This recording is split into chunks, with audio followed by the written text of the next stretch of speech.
So Java also provides the various features like Java is simple. Okay, the first one of the important feature is called as Java is simple. So let's say how Java is simple. As you know that the Java programming language is called as a simple programming language because of the following reason. The complex topics like pointers are eliminated from Java, and also templates concept is not available. No templates concept, no pointers, no templates concepts, and also no friend functions. If you are coming from C++ background, you will feel that you have a lot of things to be there in C++, like you learn about pointers, templates, virtual functions, friend functions. All these are eliminated, and by looking at the syntax, the programmer will feel familiar that he knows about the style of writing these kind of programs.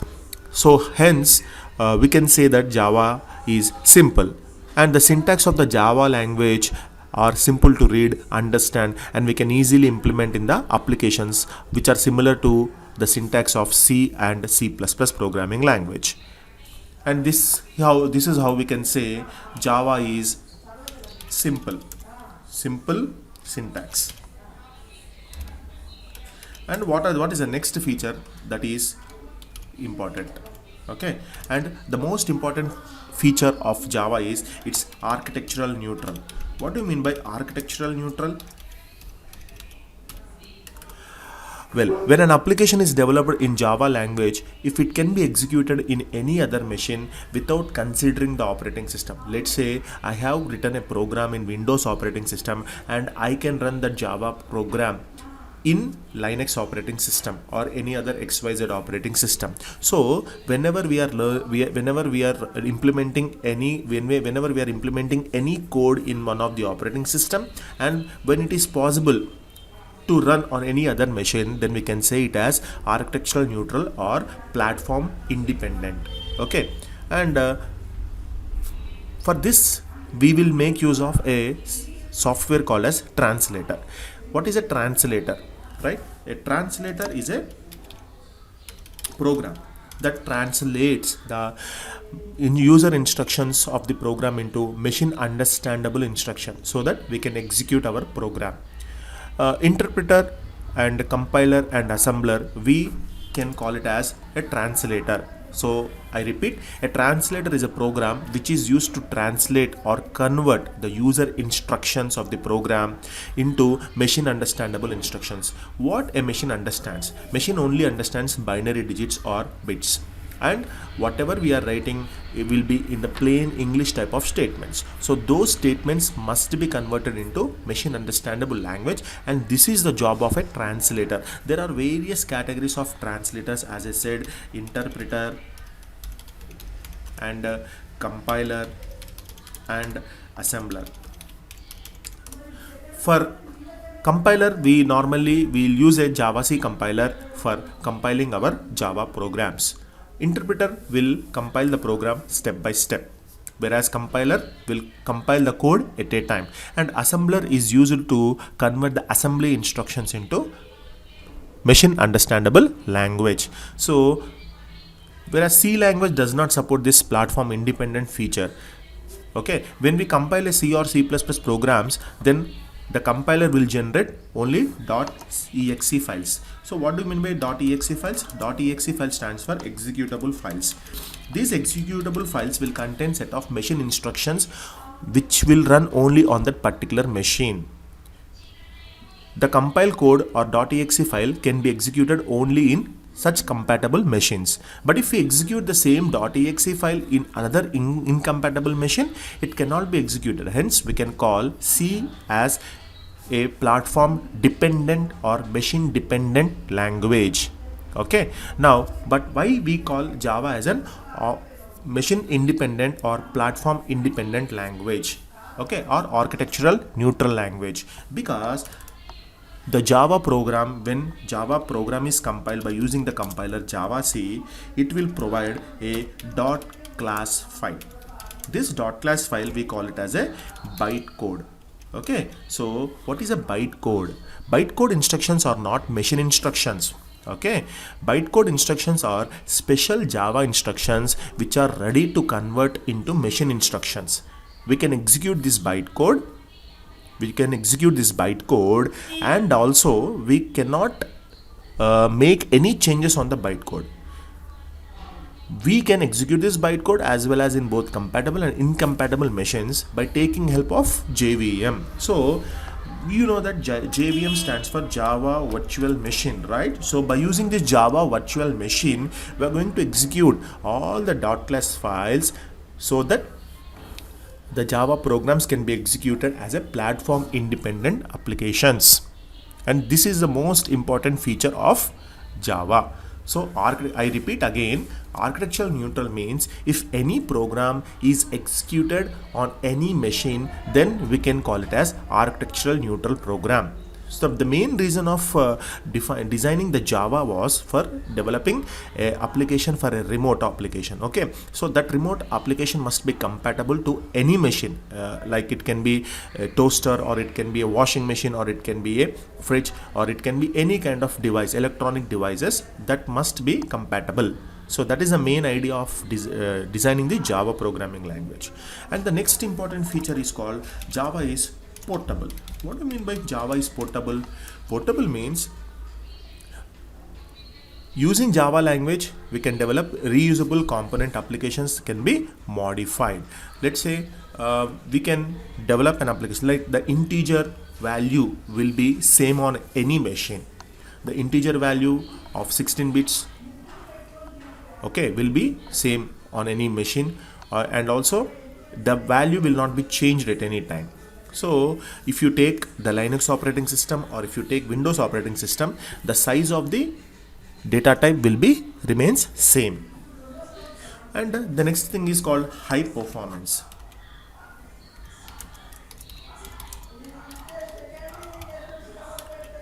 What is high performance? Why you can say Java is providing a high performance? In earlier versions of Java software, Java compilation is faster than execution time. To improve the performance, Java people introduced one compiler called as JIT compiler. So what is a JIT compiler? JIT stands for just in time. So this is a JIT compiler, just in time.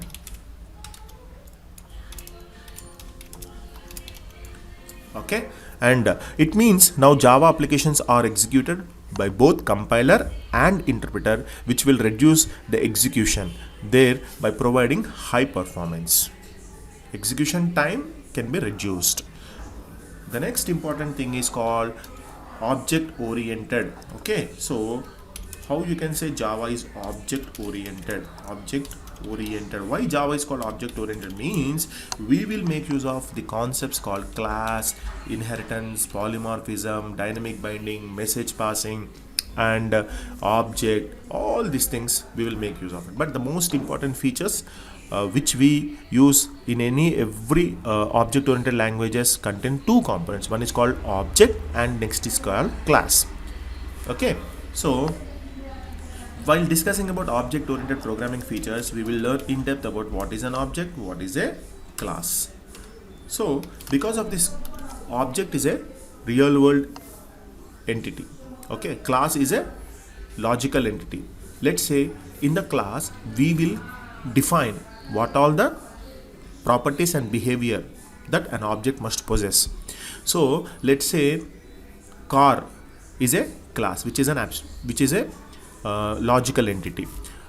That by using that car, which acts like a blueprint for creating number of objects. Objects are the real world entity. Let's say if I take a pen, a mouse, or a pencil, or a cell phone, all this comes under objects.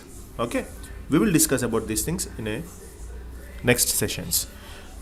To understand like object, anything that exists physically in the real world can be considered as an object.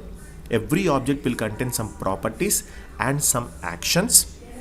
Properties can be used for describing the object by providing some data. Actions will represent the task performed by an object. Here comes the class. A class can be considered as a model or a blueprint or a plan for creating objects. Using a class, we can create any number of objects. Object creation is not possible without class. These are the very important points you have to keep in your mind. A class is a collection of common features or a group of objects. A class does not exist physically. So, as I told you, a class is a logical entity which does not exist physically. Okay, so object is physical whereas class is logical. So in Java, to create objects we'll use new keyword. Okay, to define a class we use class keyword, right? So the next important feature of Java is, and we have like inheritance, polymorphism, dynamic binding, message passing, data abstraction, encapsulation,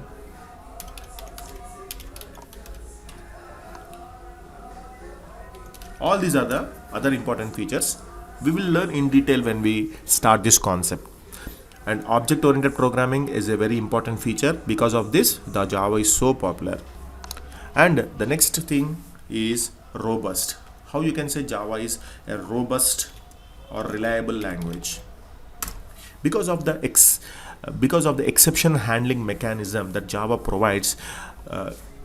Because of this, and also because of the memory management, we can say the Java is robust. So Java language is called as a robust or a strong programming language because of these reasons. Like memory management in Java language, there will be no wastage of memory during the allocation time, and all the unused memory will be automatically deallocated, and this procedure we call it as garbage collection. So because of the garbage collection, the garbage collector program, memory can be allocated to another program. Therefore we can say that Java follows efficient memory management. If an object is not participating in any communication, such type of objects are eligible for garbage collection. So like this, by using some algorithms like sweep in sweep out algorithms and some other kind of algorithms, the unused objects will be removed from the memory. And also, as I told you, Java is robust because of exceptional handling concept. So sometimes while executing the Java program, there is a chance of getting runtime errors or exceptions. Let's say I am asking user to provide 2 inputs, and I am going to write a program where I am going to divide a number by 0. So whenever we are dividing a number by 0, the program gets terminated abruptly. So in order to avoid such kind of exceptions, we have to handle those exceptions. And because of Java's try catch finally block and throws keyword, and also multi-catch exceptional handling model, we can say Java is providing an excellent robust feature. So but Java language provides huge support for providing keywords and predefined programs to handle such exceptions. So when the program gets terminated in the middle, okay, while executing the program, it means incomplete execution or abnormal termination of a program. In order to avoid such abnormal termination of a program, we have to handle such cases. This is possible through exceptional handling mechanism.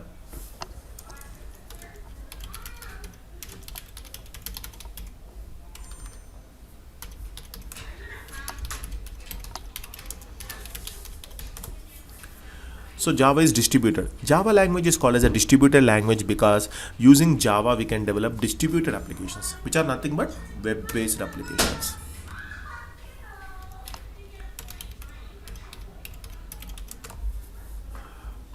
Java language is called as distributed mainly because of we can develop the web applications, and every application requires information to be retrieved from different machines available at different locations. So this is possible with the help of distributed applications.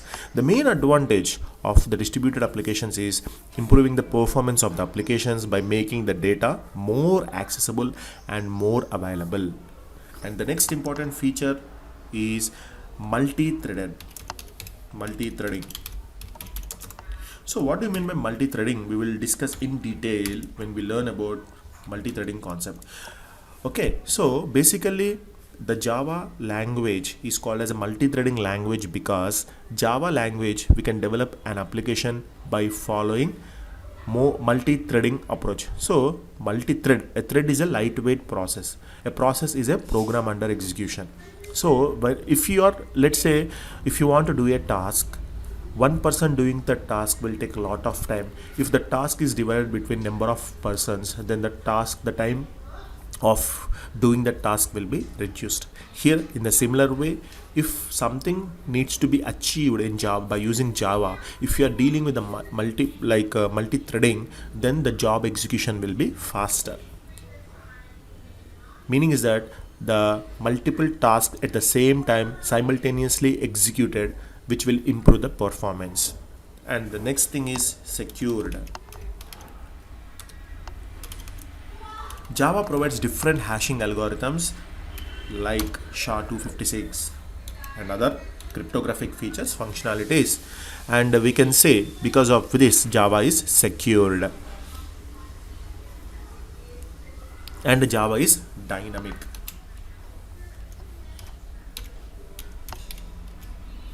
What is dynamic? Java language is called as a dynamic language because in Java the memory allocation will be done dynamically at execution time. So at execution time only the memory allocation will be happen. Because of that we can say Java is dynamic language. In the next session we will discuss about structure of a Java language. Thank you.